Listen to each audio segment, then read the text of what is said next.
Chegamos então ao nosso vídeo 2 sobre essa série para te ajudar aí com perrengues em contrato de aluguel, que é aluguei um imóvel, assinei um contrato. E aí, o que acontece? Tô aqui de novo com o Abel. Se você não viu o primeiro vídeo sobre o que fazer antes de assinar um contrato, eu vou deixar ele bem aqui nesse cantinho, eu nunca lembro que lado que é, mas é algum lado aqui em cima da tela, esse lado aqui, acabei de receber da produção, para você entender o que você precisa saber ou estar atenta antes de assinar um contrato. Bel, então estamos aqui com. Beleza, assinei um contrato e agora? E a gente teve uma lista de perguntas que veio do Instagram. E a primeira pergunta é: transferências de contas para o meu nome, água, luz, energia, preciso fazer? Se o seu contrato estiver falando que você precisa e tiver um prazo para isso, sim, precisa. E faça. E mesmo se ele não tiver, pode ser uma medida muito boa para todo mundo, principalmente para o locador, para o proprietário do imóvel, que vai ter a segurança de que ainda que haja aí algum débito ou algo que por besteira o inquilino esqueceu de pagar, como ele não tem este controle no mês a mês, muito provavelmente vai ser entregue a conta Sim. lá no imóvel. Ele sabe que é o próprio inquilino que vai ter que responder por isso num primeiro momento, é o nome do inquilino que está lá. Então, a regra de sempre e de ouro de todos os contratos é: quem tem mais informação e que tem mais capacidade de dar cumprimento a determinada obrigação, faz sentido que assuma essa obrigação. E é bom que você ainda fica com comprovante de residência, né? Ainda fica com comprovante de residência. Fins libidinosos. Uma situação, no mínimo, desconfortável, né? Mas, enfim, que eu sei que é possível por lei, que é o dono do imóvel, ele pode vender o apartamento enquanto eu estiver morando lá de aluguel? Quanto tempo eu tenho para sair? E uma pergunta que eu achei interessante que veio no Instagram é como que eu lido com as visitas? Eu preciso receber visita todo dia? Eu posso combinar um dia do mês? Que espaços tem para isso? Para quebrar a resposta, pode vender? Pode. Ele pode estar no direito de propriedade dele, fazer o que quer que seja com este imóvel. O que acontece com você é que vai variar conforme tiver sido negociado e o que você tiver feito com o seu contrato. Existe a possibilidade, conforme a lei, de você botar uma cláusula específica no seu contrato, que chama cláusula de vigência, que nada mais é do que um jeito de você escrever que é: vendendo para terceiros, o meu contrato continua vigente pelo prazo inicial original, independente de quem seja o terceiro, e mesmo se esse terceiro quiser o imóvel de volta. Essa cláusula, muito resumidamente, precisa existir para você levar o seu contrato a registro na matrícula do imóvel, é o famoso levar o contrato para registro. Se ela não existir, você não pode levar. Mas se ela existir e você não registrar, ela não tem efeito. Eu preciso assinar o contrato e fazer essa outra coisa. Se você estiver pretendendo ficar neste imóvel pelo prazo total da sua locação e for muito importante para você continuar nesse imóvel, se outro não serve, existe a recomendação de fazer constar essa cláusula de vigência também, para você poder registrar esse contrato na matrícula do imóvel. Quando você registra na matrícula do imóvel, significa uma coisa: você está dando publicidade para a sua locação, porque alguém que vai comprar o imóvel necessariamente vai olhar aquela matrícula para ver tudo que está inscrito com relação à pessoa que está te vendendo ou ao próprio imóvel. E aí ele não vai ser pego de surpresa também, e ele vai saber que, havendo aquela inscrição daquela locação, se ele pode querer comprar, se ele comprar com aquela inscrição, ele vai precisar respeitar aquela locação, esperar esse tempo. E se para ele não for conveniente, se para ele interessa dar outros usos para o imóvel que não assumir a posição de locador, ele não vai comprar. Ele precisa estar informado, e é assim que se faz para informá-lo sobre a existência dessa locação. Claro que, além dessa cláusula de vigência, você também consegue colocar como inquilino uma provisão específica para que o locador se comprometa a dar essa ciência para quem quer que se interesse pelo imóvel dele, é com quem ele vai ter contato mais próximo, e para ele avisar de que existe uma locação em curso ainda que não tenha sido registrada. Este aviso, essa obrigação, pouco vai valer contra este terceiro que vai querer o imóvel se não tiver inscrito na matrícula, mas vai valer como uma relação obrigacional. Não, é uma relação entre o inquilino e o locador originais. Você pelo menos consegue comprovar eventuais perdas e danos e pedir desse locador também. Isso é um assunto para diversas discussões, além do direito dessa cláusula de vigência também. Tem alguns aspectos de direito de preferência que geralmente as pessoas confundem. A preferência para adquirir o imóvel antes de quem ofereceu primeiro ou de quem se apresentou como potencial comprador. Esse direito independe de estar no contrato ou não, de forma expressa. A lei manda que o inquilino tenha o direito de preferência sobre esse terceiro. E aí também vai ter efeitos diversos essa previsão legal, se você levou ou não o seu contrato a conhecimento, porque você levou ou não para a matrícula. Muito resumidamente, se você mandou averbar o seu contrato de locação, significa que você não pode ser preterido no seu direito de preferência. Se não te avisarem que vão vender seu imóvel e você tem lá um dia de preferência averbado na matrícula, você pode inclusive depositar o valor em juízo e pegar o imóvel para você, que é um direito de sequela. Mas você precisa comprar em juízo, literalmente é isso, é a adjudicação compulsória. Se você não levou a registro esse seu contrato de locação para averbar o direito de preferência, você vai ter perdas e danos contra o locador, se ele tiver desrespeitado esse seu direito, só se ele tiver desrespeitado, tá? Mas você não pode fazer muito para ter o imóvel ou contra o terceiro que estava de boa fé, se você não tinha dado essa notícia também. E aí acho que tem um final da Era pergunta como que eu lido que com é, visitas? Eu preciso receber todo mundo? idealmente você tem que pensar nisso antes de assinar o contrato de locação, porque lá vai dizer o que que é uma antecedência mínima para você quando estava negociando o contrato, para saber dessa visita. E o que funciona muito para uma locação comercial, por exemplo, não funciona para locação residencial. Sim. Então fique atento quando for celebrar esse contrato, porque o que tiver lá é algo com o que você já se comprometeu. E se passou batido, se basta lá, o contrato está dizendo que vai ter que deixar todo mundo visitar, desde que avise com 48 horas de antecedência, não tem muito o que fazer. Agora, sendo residencial, para não atrapalhar a sua vida em família, a sua rotina, na sua moradia também, é possível sim pedir e é bastante razoável que você peça, quando você for assinar o contrato, para o locador colocar uma previsão, ou que tenha mais antecedência nesse aviso para você se preparar, ou que não seja a previsão comum, que é em horário comercial. Quando é residencial, não funciona essa Sim, previsão. lógico. Você trabalha fora, você faz o quê, né? Eu não posso, em horário comercial, atender alguém que vai visitar minha casa, mas em outros horários eu consigo delimitar melhor. Então, comercial, se é um imóvel comercial, só para entrar nesse assunto também. Idealmente, horários comerciais, você já vai estar lá, e o contrário para os residenciais, você deixa bastante delimitado a antecedência mínima que você precisa para se preparar para essa visita e os horários que são mais convenientes para não te atrapalhar. Nesse aspecto dá para discutir. Se for uma propositura, se você não tivesse atentado a isso, já tem um contrato rolando, um contrato de locação vigente, que você já assinou, mas agora que você vai olhar, não tem tanto problema, porque tudo precisa ficar dentro do critério de razoabilidade, também para ser exigível de uma parte, né? Legal. Vieram duas perguntas interessantes de um tema que eu gosto bastante, que é reformas e coisas que a gente pode mudar no imóvel. Vou juntar aqui as duas, que é se eu posso reformar o imóvel que eu aluguei e como negociar essas despesas, e uma talvez menos reforma, né, mais mudanças menores, que é se eu quiser instalar ou mudar alguma coisa no imóvel, eu posso, e que mudanças eu posso ou não fazer num imóvel alugado. Tá, as duas realmente são muito, elas não são parecidas, mas elas têm a mesma base, né? Você pode fazer o que você quiser que tenha sido combinado antes com o seu O bom locador. combinado não sai caro, né? Bom combinado não sai caro. E aí, reforma é um termo mais amplo que pode abarcar diversos tipos de alterações que vai fazer no imóvel. Então, a depender da natureza dessas alterações, vão ter tratamentos diversos.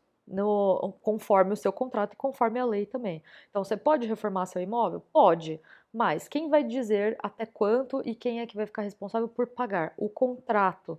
O que que você, onde que estará previsto isso? Na cláusula que vai dizer sobre benfeitorias. Os tipos de benfeitorias que já estão pré-autorizadas, os tipos de benfeitorias que demandam uma autorização própria, específica do locador, porque é bastante É isso que eu ia justo. perguntar, porque às vezes a gente tá no meio e fala, putz, acho que ia ser muito legal abrir um vão aqui. Posso conversar com o proprietário também no meio do caminho e ver se isso Conversar rola, sempre né? pode no meio do caminho, mas idealmente você já precisa ter você precisa ter antevisto se você vai querer ou não fazer algo Tá. dessa magnitude, sabe? Se é Tá. alguma coisa muito do dia a dia ou se é de fato uma reforma Maior, assim. maior que envolve quebrar parede, tudo que envolve quebrar a parede, mudar a estrutura, alguma coisa que seja muito vultoso ou que muda em substância o imóvel, necessariamente precisa ter sido conversado antes, porque senão depois não dá para exigir do proprietário que ele se responsabilize por pagar o que você fez, e o contrário, não dá para exigir do proprietário que ele aceite daquela forma. Muito provavelmente você vai ter que entregar para ele da forma como você recebeu. Então, reforma é um assunto sensível para pensar antes de assinar o contrato, ou surgiu a necessidade ou a vontade de fazer reforma já no âmbito de um contrato assinado, talvez seja necessário pensar num aditamento. Então, Sim. conversar primeiro e depois formalizar por meio de um aditamento. Neste âmbito de reforma, já entra um pouco também essa diferenciação da outra pergunta com relação ao que você pode ou não instalar no imóvel, mesmo racional. Instalações, você precisa só identificar se é uma instalação que você consegue ou não tirar depois. Então, Uma levantar prateleira depois. pode, né? Porque eu posso tirar e beleza. A prateleira pode, mas você vai deixar os buracos? Provavelmente não, né? Sim. Então, sempre tem esse aspecto de você olhar o antes e o depois, a forma como você recebeu e a forma como você vai devolver também. E aí, nesse caso do que eu posso ou não instalar, o seu contrato também vai dizer o que já está pré-autorizado, o que não demanda autorização e o que você precisa ou sentar e negociar antes ou depois, né? Porque também se insere nesse contexto de reforma, tem mais cara de acessão, benfeitoria útil ou benfeitoria necessária. Instalação pode ser o que a gente chama de voluptuário. Então, só para quando alguém for ler o contrato saber identificar o que é cada uma, voluptuária é alguma coisa que interessa só para você. É literalmente mudar a cor de alguma coisa, depende da sua vontade, é algo que Estético, assim. estético, é para melhorar, é subjetivo. Acho que era a palavra que eu estava tentando pensar aqui. Assim, é bom para aquele inquilino determinado naquele momento. Pode ser que o locador queira ou não manter, mas ele não vai ser obrigado, porque foi o inquilino que quis fazer. Entendi. E aí, para esse tipo de benfeitoria, de alteração, você não pode cobrar do seu locador, ele não vai precisar te reembolsar as despesas. Porque a lei fala isso, as voluptuárias geralmente não são reembolsáveis. Você pode fazer de outra forma no seu contrato? Pode ser que o locador tenha algum tipo de relação muito próxima com você e acredite no seu bom gosto e diga, não, qualquer coisa que você fizer aí tá ótimo e depois a gente faz as contas e eu te reembolso. Muito pouco provável, é bom você saber antes o que vai ser feito. Outras benfeitorias, que essas sim são mais sérias, porque são as úteis, a regra é que elas também não vão ser indenizadas, porque você precisa só de uma autorização do locador. E o locador vai poder te dizer, eu te autorizo, mas eu também não vou querer pagar. E aí você pode falar, então também não vou querer fazer. Antes ou depois do contrato. Tudo em termos bem pouco técnicos. E as necessárias, essas benfeitorias são realmente para consertar e para reparar alguma coisa que precisa ser reparado ou consertado, ou é algo que no meio do caminho mostrou-se necessário de fazer, a palavra já diz, né? E o tratamento da lei é, se você precisou fazer, o locador vai ter que te reembolsar, necessariamente, se você comprovar Deu um que era problema no necessário. gás, assim, no cano de gás. A responsabilidade pode ser determinada dessa forma, mas como tudo, quase tudo no âmbito da locação pode ser negociado de forma diferente. Então pode ser que nem as necessárias ele reembolse, se você já estava predisposto a fazer. Eu já vi que eu quero trocar essa janela. Se precisava ou não, tanto faz, porque eu quero botar uma específica. Ó, locador, vou pôr, mas não vou te cobrar nada. Ele fala, tá bom, você não me cobrar nada, você pode me devolver com a nova. E pode ser que vocês negociem da seguinte forma: olha, sendo necessária, pode ser que elas sejam urgentes ou não. Então, eu vou te avisar para você providenciar e fazer. Mas se você não quiser fazer, eu faço e você me reembolsa. Você que vai me dizer, o locador. Então, tudo isso, assim, tem outros tratamentos diversos que você consegue dar, mas só para dar um geral de onde você procura as provisões do seu contrato com relação a essa matéria. Nas cláusulas relativas a reformas, acessões e benfeitorias. E aí, cada benfeitoria vai ser diferente uma da outra. Sobre vistoria e conserto. Se na vistoria eu achar algo que precisa ser consertado, basta eu só informar isso na vistoria ou eu preciso solicitar isso diretamente, comunicar isso diretamente? Já comunica e já pede o conserto, né? Principalmente porque você vai entrar no imóvel daquela forma. E se for algo que você pegou e fala, mesmo sem consertar, eu topo, tudo bem, deixa no âmbito de vistoria. Mas é melhor já ter a ficha limpa, né? Quando você vai entrar no imóvel. Já pede para consertar antes, para você não ter que mudar depois por causa de uma coisa que você já conhecia.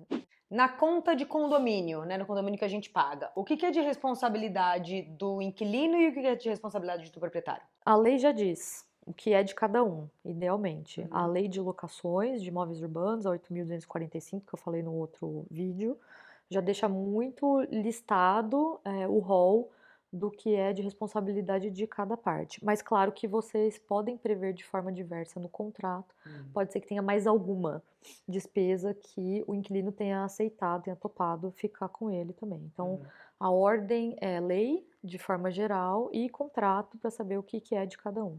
Algumas despesas, alguns valores, ainda que tenha sido negociado que o locador queira que o inquilino pague, não necessariamente serão exigíveis desse inquilino. Tem uma aqui que é muito parecida, né? Meu prédio está passando por reformas que aumentam o valor do condomínio. Quem que é responsável por pagar essas despesas extras?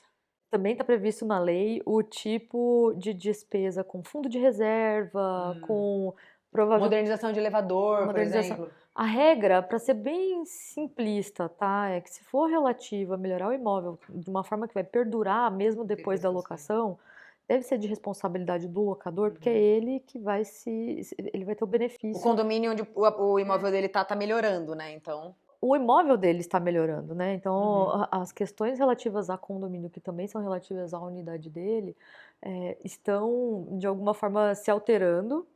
E aí faz sentido que ele arque com isso, porque ele vai ser o responsável também quando acabar a locação. Mas de forma muito geral, você tem que ver nessa conta, nas despesas do condomínio, o que é extraordinário e o que é ordinário. O que for ordinário é responsabilidade do locatário, do inquilino. O que for extraordinário precisa ser do locador. Ainda falando sobre grana, alguém mandou aqui no Instagram, né? A imobiliária adiciona valores ao meu boleto e não explica com antecedência. Pode isso, Galvão? Não pode. Não Tem que pode. Bem explicar. claro, tem que dizer o que eu tô pagando. Senão, eu não tenho por que pagar algo que eu não sei se é de minha responsabilidade ou não, né? Total. Aqui veio uma que eu achei muito interessante, que é a imobiliária ela pode proibir o proprietário de conversar com o inquilino? Não pode. E se eles fizerem isso, ela pode multar o proprietário? Nossa, vai ser uma briga. Achei boa essa Né? pergunta. A imobiliária não pode proibir nada, a não ser que o proprietário tenha assinado com essa imobiliária um contrato que tenha uma exclusividade muito específica, que esteja muito claro a respeito dessa impossibilidade e que essa impossibilidade esteja muito justificada. E eu acho que vai ser difícil essa imobiliária fazer valer essa Sim, cláusula. tipo, não pode falar com a Se, pessoa que aluga seu apartamento de jeito nenhum, senão eu te multo. isso tudo entra no aspecto de exclusividade do trato da imobiliária, que deveria trabalhar em favor dessas partes, né? Evitar dor de cabeça. Então, Total. a imobiliária, com algum tipo de expertise, de conhecimento, faz essa intermediação para evitar que tenha qualquer desconforto.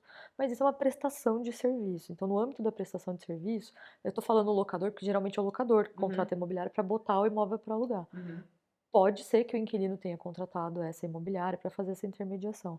Então, os direitos e deveres de imobiliária e parte que a contratou estarão previstos nesse contrato de prestação de serviço. E o que não for razoável, dificilmente vai ter execuibilidade por parte da imobiliária. Ela pode ter recebido, inclusive, um mandato, que é a famosa procuração. Significa uma transferência de poderes específicos e especiais para ela agir em nome do locador para falar com o inquilino. Mas tudo isso também num arcabouço de limites, de direitos e deveres que eles devem ter combinado antes. E proibição, eu acho que é um pouco difícil de estar previsto dessa forma tão clara Direta, assim, que alguém realmente leia e fale, então tá bom, eu assino. Realmente, eu nunca vou poder falar com o meu inquilino. É comum que você não fale, mas você não pode ser proibido disso. A menos que você tenha uma previsão clara, no sentido, eu vou correr o risco de pagar uma multa, correr uma penalidade, porque estava assim no meu contrato e eu sabia, entendeu? Essa aqui é uma das que veio pelo Instagram, que é: tô num imóvel que já tem uma tela de proteção, essa tela é preta e tá lá há um ano. O vizinho reclamou porque no estatuto tá branca. A tela deve ser branca. É uma lei ou é uma sugestão? Se esse estatuto que o vizinho está falando é a convenção de condomínio, dá para ser interpretado como lei. Todo mundo tem que observar, sim. Mas neste caso específico do que ela está na locação, ou que faz um ano, interessa saber se ela recebeu o imóvel do locador já com a tela preta, e aí o locador, conhecedor da convenção de condomínio também, ou que já tinha colocado antes, pode ser responsabilizado, pode ser instado a trocar essa tela, ou se foi ela que colocou. Se foi ela que colocou, e de fato está previsto na convenção de condomínio que precisaria ser branca, que é uma convenção bem específica, eu já fiquei surpresa também, ela precisa trocar. Porque mesmo sendo inquilina, não sendo proprietária, ela se compromete a seguir aquela regra específica daquele condomínio, que é a convenção.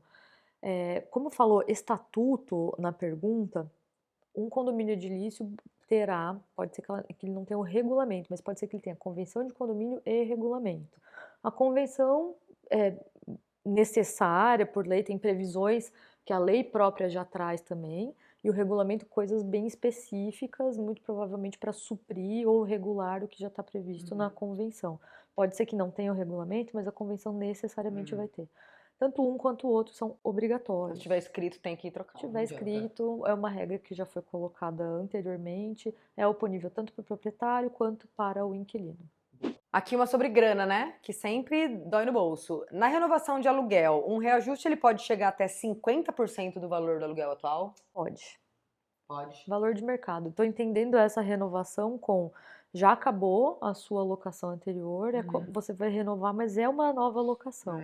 Então, se de fato tiver bastante defasado, pode ser que tenha este pulo no valor.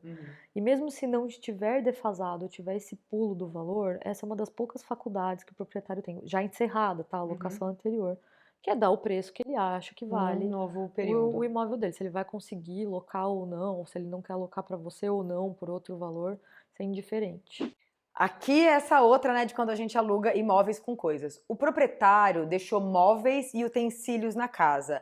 Eu sou obrigada a guardar? E se alguma coisa estragar? Tá, aí a chave tá em entender se deixou.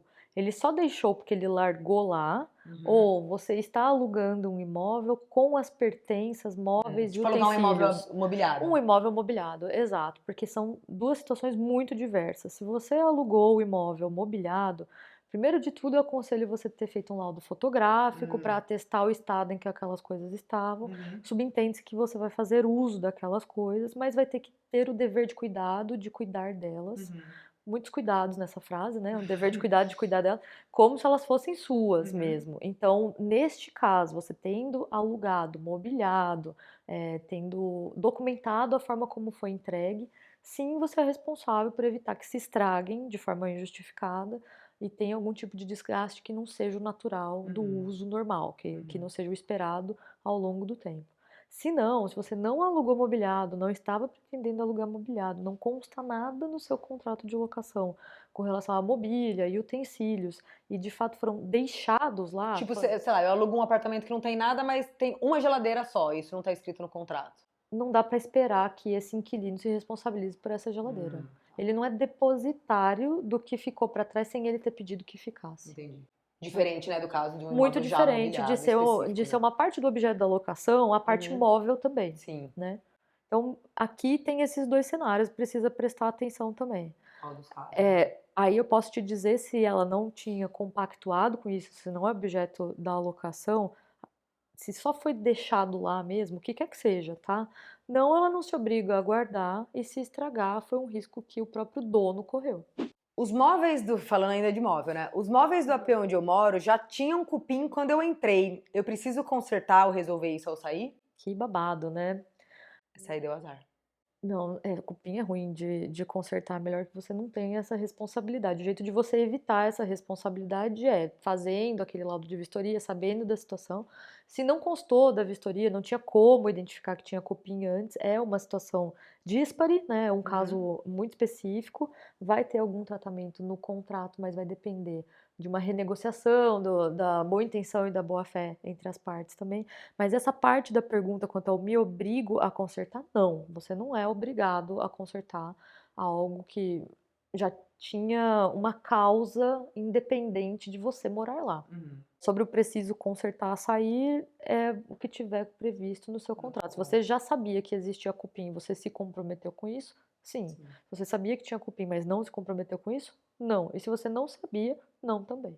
E tem uma coisa também, tem muita gente que aluga por uma determinada plataforma online, né, que faz uma vistoria de entrada e uma vistoria de saída.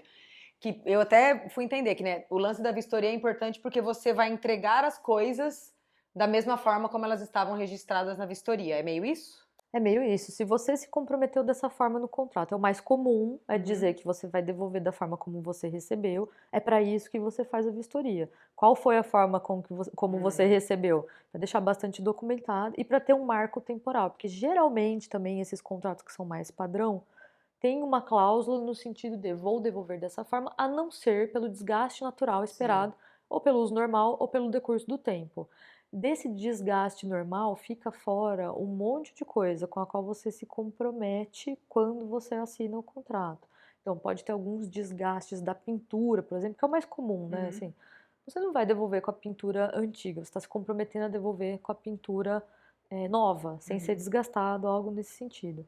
Agora, por essas vistorias anteriores feitas pela plataforma ou sem ser pela plataforma também, o ponto é documentar a forma como foi entregue e com o que você se comprometeu. Pode ser, a gente já respondeu algumas outras perguntas nesse sentido, que você queira fazer algumas alterações e o locador pode querer receber com essas alterações ou mandar você desfazer. Este é o ponto negocial, que não vai estar previsto em lei, vai valer o que tiver no contrato. Tem uma aqui que a gente respondeu mais ou menos, né? Acho que toca algumas coisas que a gente falou, mas toda vez que vence meu contrato, o proprietário aumenta o valor além do IGPM. Pode isso? Precisa entender melhor essa pergunta, se vence o contrato, vencer um período ou vencer a locação, né? Se acabou o período original e aí você ou renovaria e aí faria uma nova locação, né? Ainda que imediatamente depois daquela primeira, ou se esse vencimento, não sei se de alguma forma é o decurso do prazo para reajuste, né? O prazo anual também. Precisaria entender melhor este ponto para poder responder bem. Mas para um cenário ou para o outro, o que tiver previsto no contrato pode, ainda que seja algo pouco usual. Então, tanto para reajuste por um índice que acabe tendo valor positivo maior que o do IGPM, quanto uma nova locação por um valor diferente do anterior, pode. A questão é negocial. Se tiver no contrato, se tiver sido negociado dessa forma. Mas não sei se vai dar para responder essa pergunta dessa porque não forma. dá para entender isso ainda. De quem é responsabilidade pelas despesas de coisas que quebram, tipo torneira, um chuveiro e afins? Essa é boa também, porque dá para ser de todo mundo.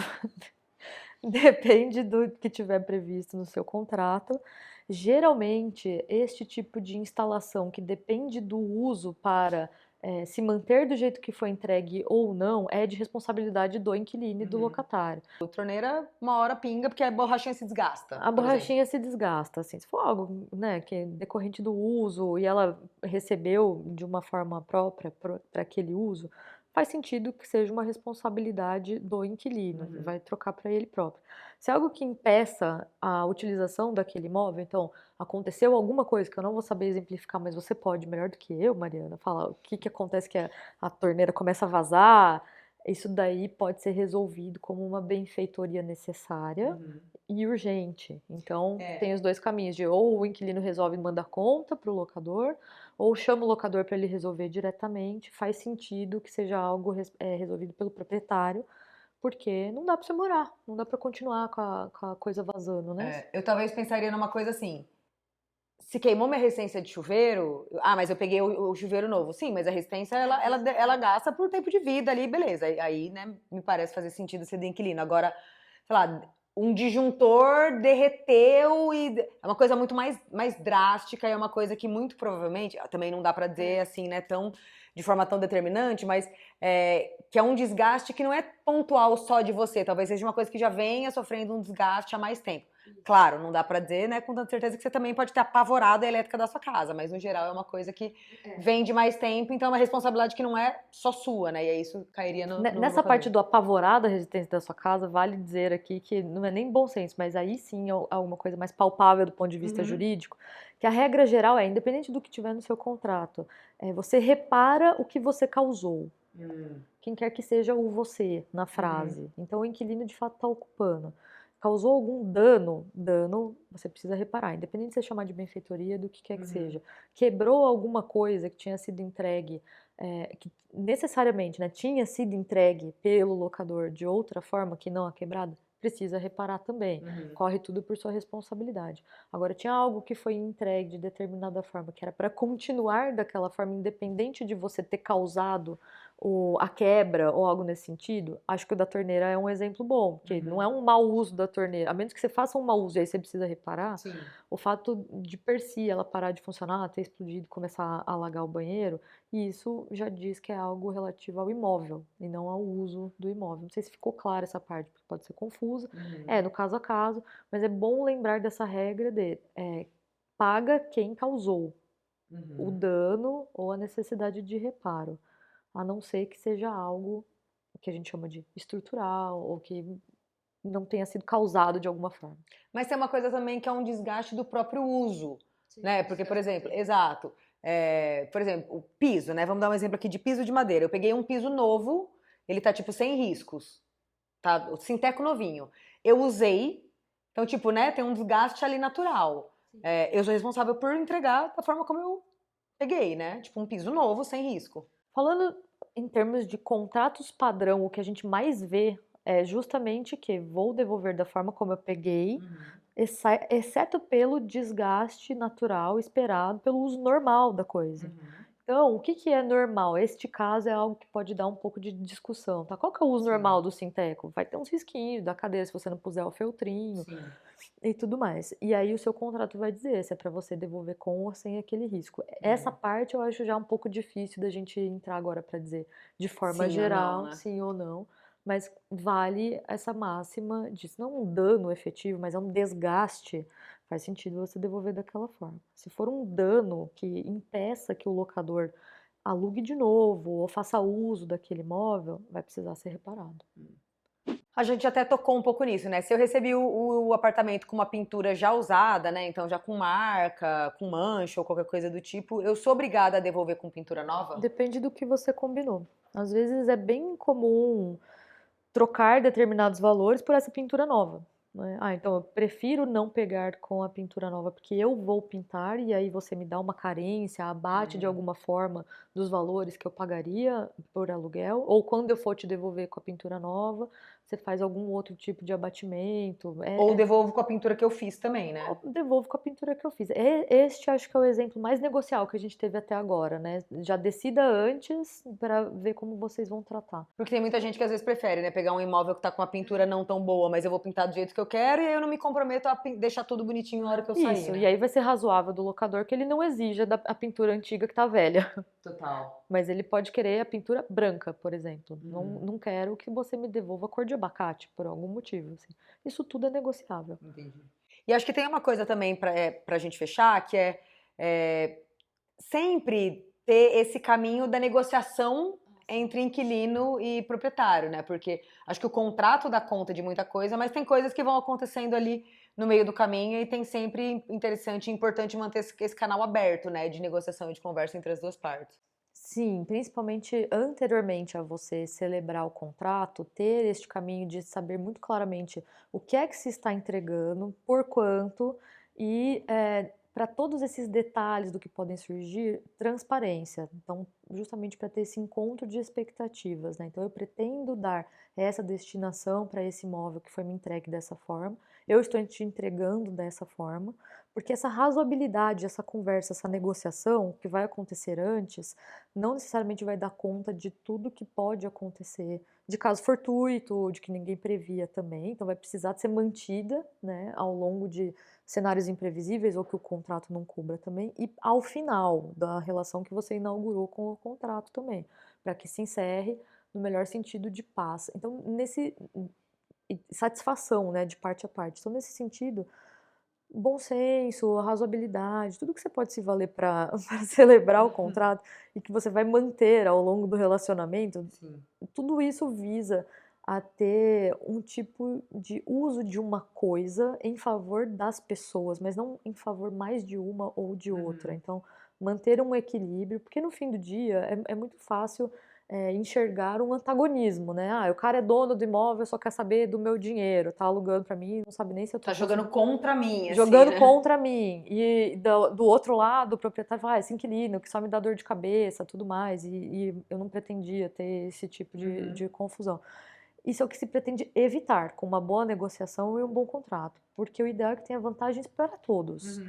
O proprietário do imóvel que não pretende usar ele próprio para as finalidades para qual ele vai entregar em locação, mas na verdade tem lá grande parte do patrimônio dele imobilizado no formato daquele imóvel também, e grande parte de responsabilidades e despesas que ele acaba dividindo com um terceiro, com outra pessoa que é o inquilino. E o inquilino que não vai precisar investir grande parte do patrimônio dele, mas ainda assim vai gastar parte do patrimônio dele para morar, que também vai receber esse imóvel do locador, do proprietário, e precisa cuidar dele como se fosse dele, mesmo que não seja. Então, é para ter vantagens para todo mundo, não desvantagens para ambos, né? Bom, acho que a ideia era trazer um geral assim de possibilidades depois que a gente assinou o contrato e que caminhos eventualmente a gente tem para negociar. A gente vai em breve para o nosso terceiro vídeo, que aí assim, deu treta, deu ruim mesmo, aí o que eu faço? Que caminhos eu tenho antes de chegar num processo, né? Existem alternativas. Muitas vezes a gente pensa num problema e fala, bota pequenas causas, faz um processo e tem muitos caminhos pra gente seguir. Então a gente vai falar sobre isso um pouquinho no terceiro vídeo.